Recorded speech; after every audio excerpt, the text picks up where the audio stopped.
FP5 stands for Fire Prevention Service Zone 5. It was originally established by a small community out in Helendale. 1,022 voters voted to impose an extra tax on their local community, and they did so because they had some issues that they wanted to deal with to enhance fire services. In 2018, the special tax was imposed on the entire county. Over 96% of the land mass and over 1 million citizens are now under that special tax zone. They're all paying, I think it's going to be 160-ish a year extra in taxes for fire services. And it was done so without a vote of the people. California law requires a 2/3 vote approval for a special tax, but this was imposed. They didn't get a chance to vote.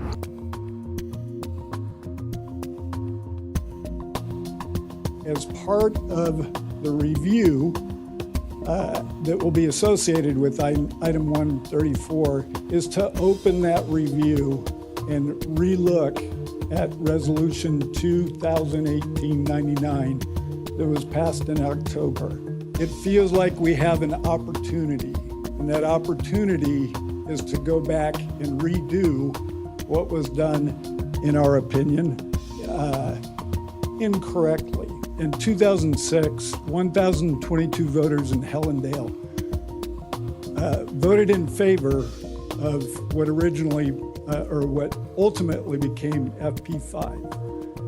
Since that time, FP5 has expanded and it now covers over 96% of the area and includes over a million residents. As far as we know, other than the 1,022 folks that voted, not a single soul has been given the opportunity to approve the imposition of that special tax. So our request today is that the Board of Supervisors, acting as the Board of Directors of the Fire District, would revisit that entire thing and return to unincorporated residents their rights under the California Constitution to approve, extend, or increase a special tax. I really want to speak about 134. The previous speaker that was discussing that item, I agree with everything that he said. And in addition to that, creating this new zone that was done was really premature, and especially with the state of the paramedic services, and that there should have been a new contract, put out for RFQ and some competition for these services before we expand the district. And so I really encourage, as soon as possible, that this thing be put on a ballot and corrected. As a final note, I won't take much of your time, but I would also like to see FP5, the fire tax, relooked at. That just didn't happen right, and nobody in our area is happy. And we are losing the only fire station within like 20 miles out in Yucca Mesa. I live in Pioneer Town. It takes a good half hour if they jump on it right away to get any help out there, and now it's going to take even longer. People are going to die. We need to revisit that FP5 tax.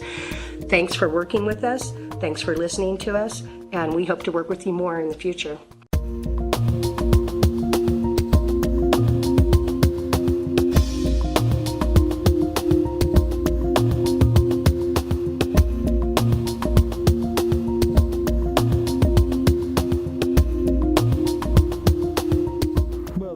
Unconstitutional the way it was approved, even though it's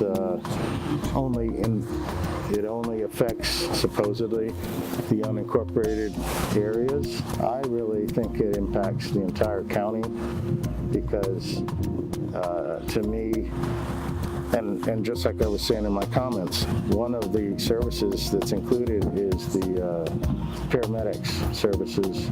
And the way that the county is set up, all the cities have to use the same paramedic services, AMR, as the county does. And the county hasn't gone out to get any kind of competition on that contract in over 20 years. I mean, I haven't talked to one person in this county that is for this, except maybe the folks that, you know, are actually in the fire department. But when you're talking about any of the constituents, there's really nobody that's for this. And everybody feels like it was just a power, play by the county. They did it because they could get away with it. It really is an opportunity, or that's the way it needs to look at it, that the county needs to look at it.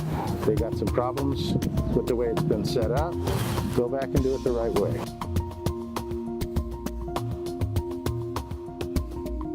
So the goal today was twofold. Let me give you the context. The Brown Act, I believe it's the Brown Act, requires that the Board of Supervisors publish an agenda 72 hours before they have a meeting. So that's about Friday afternoon, right? So Saturday morning, looking through the agenda, there's a small item on the consent calendar. And just a reminder, a consent calendar, typically, if nobody brings anything up, there's no discussion on it. Basically the supervisors vote en masse. Item 134 had to do with FP5. And the goal was to remove that item from the consent calendar because we wanted to discuss it. We think there should be a very open discussion on the issue.